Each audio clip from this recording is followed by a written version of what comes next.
Hello and welcome to another edition of the Pigskin Podcast, brought to you by Richland Source. My name is Noah Jones. I'm here always with Kurt Conrad, and this week we are with Coach Lee Owens of Ashland University, who recently won his 100th victory. We're very excited to have you here. Thanks for joining us, Coach. Thanks, Noah. Thanks, Kurt. Absolutely. Appreciate you guys giving our program, our football team, some attention. Well, yeah, you guys have a big game coming up that we are looking forward to talking to you about, but I'll let the reins be driven by Kurt here. Just some housekeeping stuff. You can subscribe to us at iTunes and at the Google Play Store. Yeah, please do. I forgot all about that. This is our first trip, our first road trip for our little podcast. We're at AU, the Troop Center, and Coach. I mean, this, it's immaculate here. I mean, how big of a tool is this in recruiting? How important is it to have a facility like this? Well, I'm honored that we're the first spot to stop on your first stop. That's right great. On. It's huge for us. I mean, the recruiting of athletes, the training of athletes, the retention of athletes has greatly been enhanced since we moved into this facility in 2008, 2009. I don't think it's by chance that the last 7 or 8 years have been as good of and most as successful time in our storied history as any other time. And we've won as many games, been a part of as many championships, had as many good players recognized, and so a lot of that has had to do with this facility. There's no question about that. Sure. By comparison's sake, your previous coaching staff at the Rubber Bowl, it wasn't necessarily the greatest facility before Infocision Stadium was. Made it a little tougher. Absolutely. And I was doing a little research. It looked like they sold the Rubber Bowl for like $40,000 a couple years ago, which seems highly unusual. But I mean, somebody got a bad deal on that. Yeah. So. But I mean, this is what you got to have. It seems like in this day and age. I mean, you got to have something that you can sell the kids on. Well, I think, when you're looking to go play college football, it's so hard. I mean, you work so hard at this game, make so many sacrifices, it takes such a huge commitment. You have to go someplace where it's important. And when you walk into this building, football's important here. They care on this campus. Right. We've had great teams in the past, and our alums want us to continue to be successful. So many alums out there that made this building possible credit their success in the business world, the captains of industry and business owners for their experience as a football player, for Coach Martinelli in particular. And now, they want to make sure the guys that are playing here have that same opportunity, and they've given us these resources to do that. Now the expectations are pretty high. Absolutely. And our podcast audience skews a little young, so for those who don't know about Coach Owens, he's a Madison High School graduate. We won't say what year. It's been a few years ago. My history, I guess my knowledge dates back to the early '90s with the Dana Woodring teams.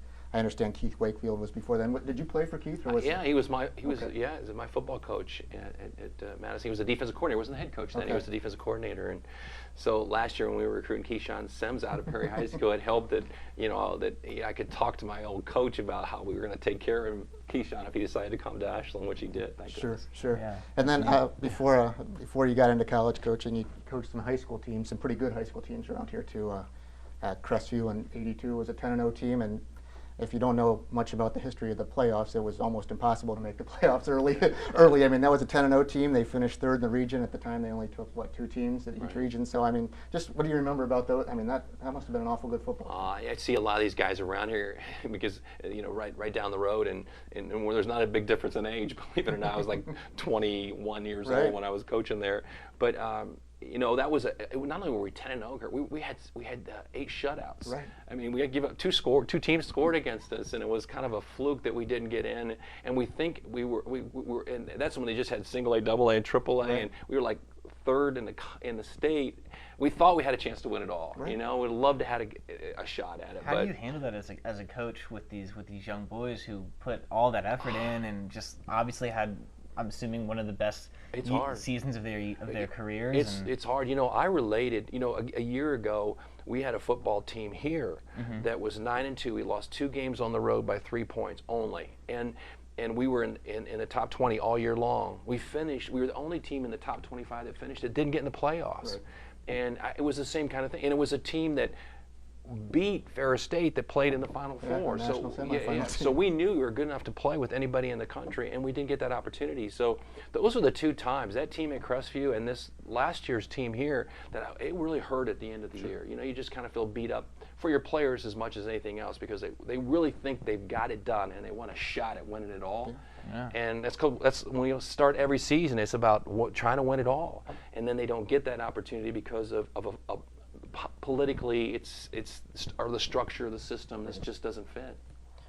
From those heartbreaking times, a couple years later, you moved over to Galion, and you did win it all in 1985, went 14-0, and I mean, ironically, that's a team that finished 4th in the region, and had it been a year earlier, you wouldn't have made the playoffs with that team either, because they expanded 4 teams in each region. It's a great point. 85. I mean, think about that. It's a year before we go 10-0 and don't get it again. Right. And this is a team that runs the table in the playoffs, beats Mooney in the state championship game, and I'm still close to a lot of those players, and I see what it's done in their lives. And I think back to what if that wouldn't have happened, right. and they wouldn't have had that opportunity. So, yeah, it's. Did you tell me that's the only state championship in the our only area? one in North Central Ohio, and since the playoff format was introduced in 1972. So yeah, that's we've had some close calls, but the 85 Galion Tigers were the only ones who finished the deal there. And in high school, it's still a tough deal with the parochial schools and the public schools. It's difficult. I mean, we've had some really good teams around here, and we were just fortunate enough on that day to beat a Mooney team that if we'd have played them 10 times, that we'd only beat them once, and it all fell together for us. And I kind of happened to you in 89 and 91 both. You were at Massillon. You were in the state semifinals, and you got beat by a St. Ignatius team that went on to win state championships both years. I mean, it's just it's hard sledding, and especially in the D1 level. Yeah, so I mean, it's a 14-13 game against Ignatius. Right. You're right, and that team not only was the state champion, they were declared national champions that year. And being at Massillon, I just can't imagine what it would have done to that town if we would have been able to win that title that year. So, but you made a good point. Actually, you know my history better than I do. So Kurt knows everything.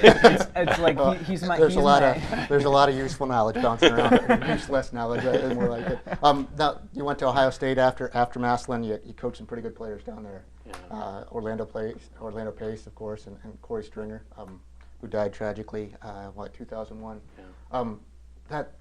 And I haven't seen for sure, but it seems like that's kind of what happened over at College of Worcester just this past weekend, where a kid, it looked like, I mean, they haven't declared a cause of death for the player, but it seemed like he was suffering from heat-related issues. Yeah. I mean, as you were the president of the Coaches Association, how important is safety? I mean, I would imagine that's.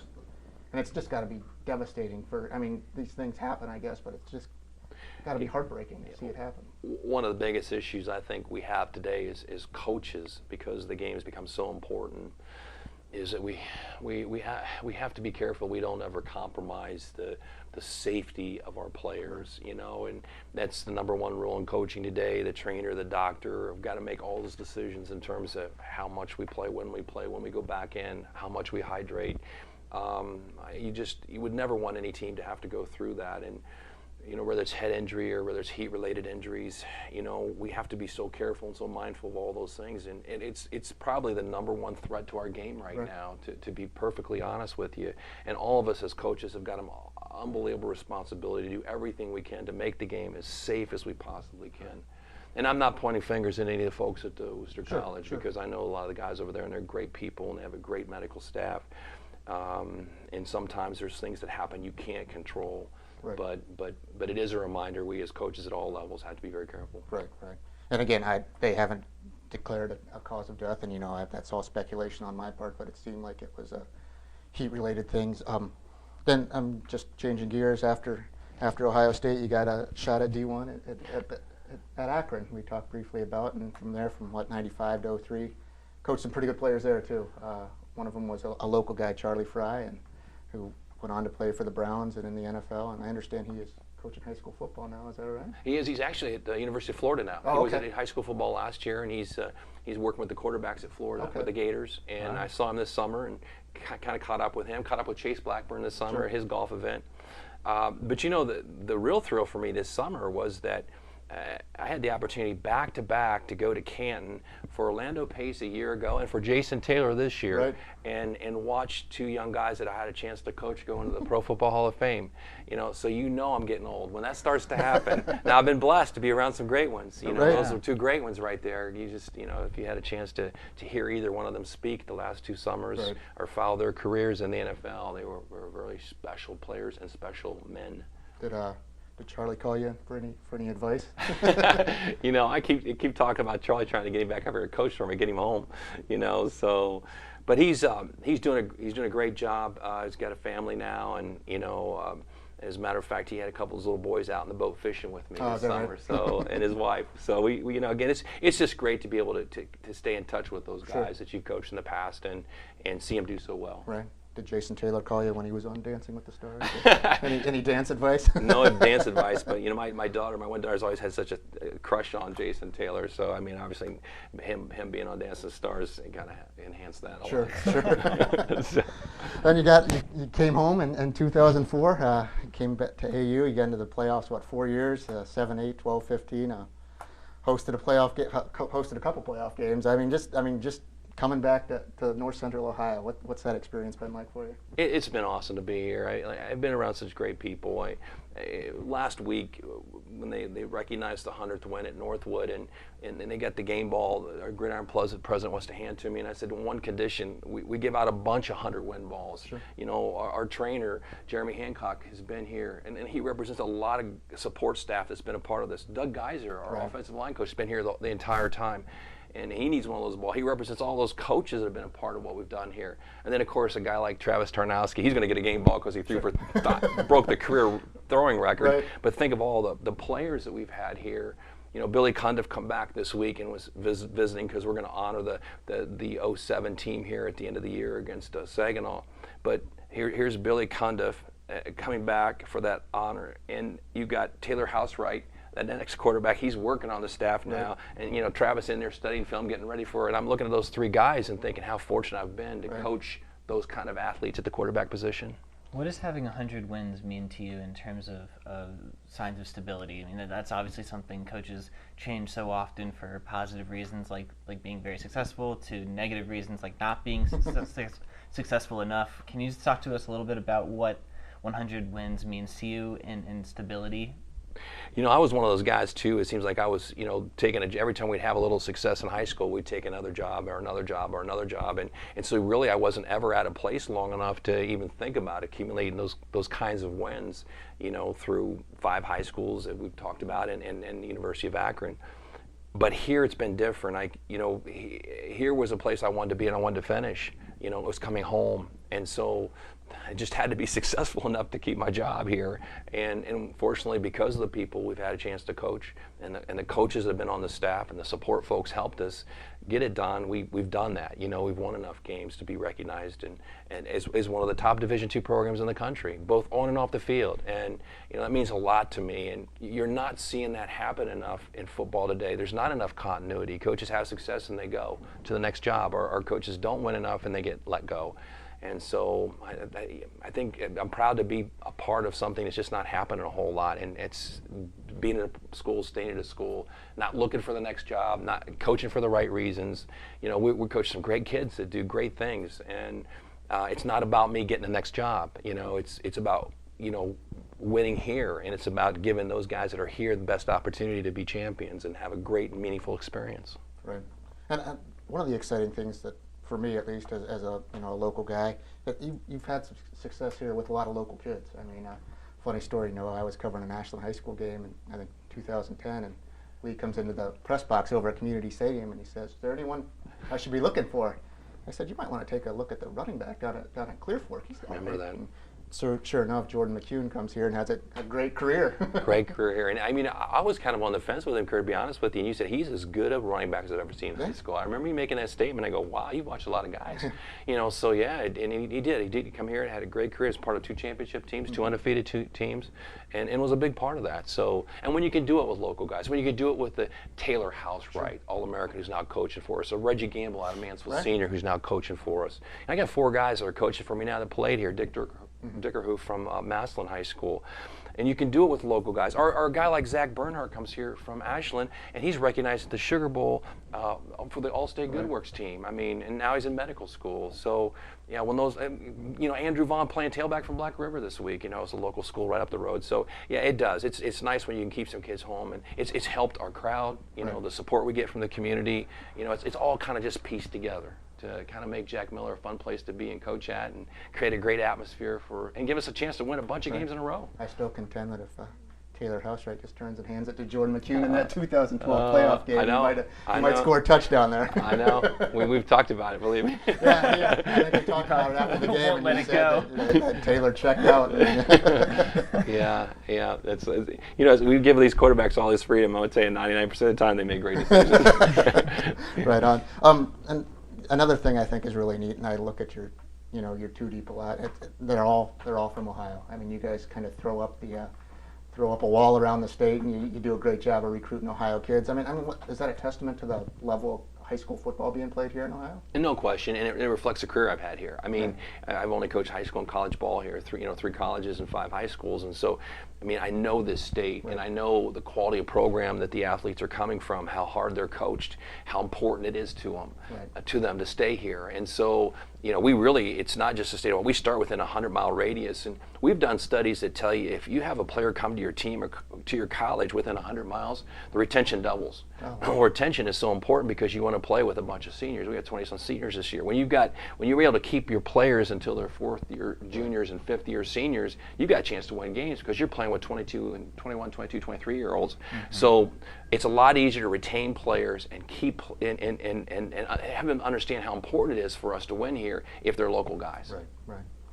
Big one coming up on Saturday night, and if you're listening to us and you don't have plans Saturday night, I would say drop what you're doing and come to Jack Miller Stadium. Number 2 team in the country is going to be here, Ferris State. You guys went up there last year and beat them. They're very talented. Just some thoughts on the Bulldogs? It'll be interesting. We're going to try to find a way to neutralize their great size up front.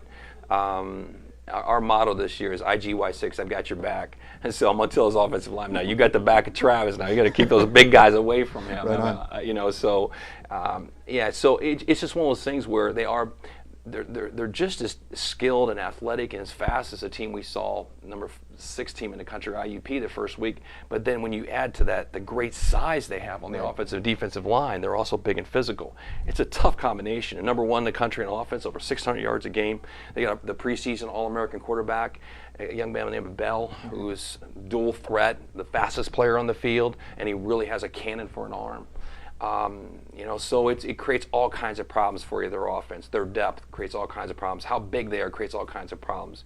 We've got to be creative in what we do, but again, with Travis behind center at quarterback position, the all-time leading passer here, and with the skill we have at wide out, with the plan I'm hoping we're put together to protect him and move him around a little bit and get him away from those big guys, let's give him a chance. Let's not, I wouldn't count him out. I would not count him out. He found a way to get it done a year ago. Our defense found a way to get it done a year ago. Again, we're not conceding. So we know the odds are against us, but we're going to get after it. Before we let you go, just a few more things. You guys have had some success sending guys to the NFL here in the last few years. Just talk about Adam Shaheen's a guy who got drafted in the 2nd round, and I was digging around. I'd never found another Division II player who declared himself early for the NFL draft like Adam did. I don't know if there's one out there or not. And then Jamie Meter before him, who plays for the Browns now.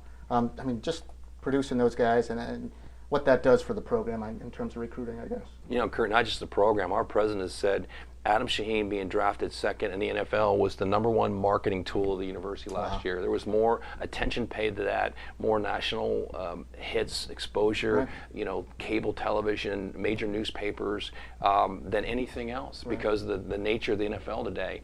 And so, and the fact that he's an academic All-American really added to it, So, you mentioned that I don't remember a Division II player ever declaring early.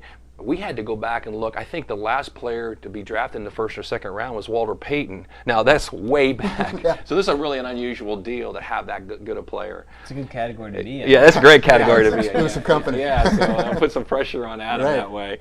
But he's fit in. He's done really well. Him and Meter played each other in a preseason game. And I think they have a regular season game where they're going to go each other. Yeah, they do. They're both planning on being down here during the course of the season. I know Adam's coming down for our Grand Valley game. He's off that week. So, they stay close to the program. They feel good about their experience here. And for us, in terms of recruiting, exposure, having 2 guys playing in the league and doing as well as they're doing and being such great ambassadors for the program is a big deal. Right. Just one last thing. I think Fred Martinelli had a 217 wins. Do you have 117 more in you?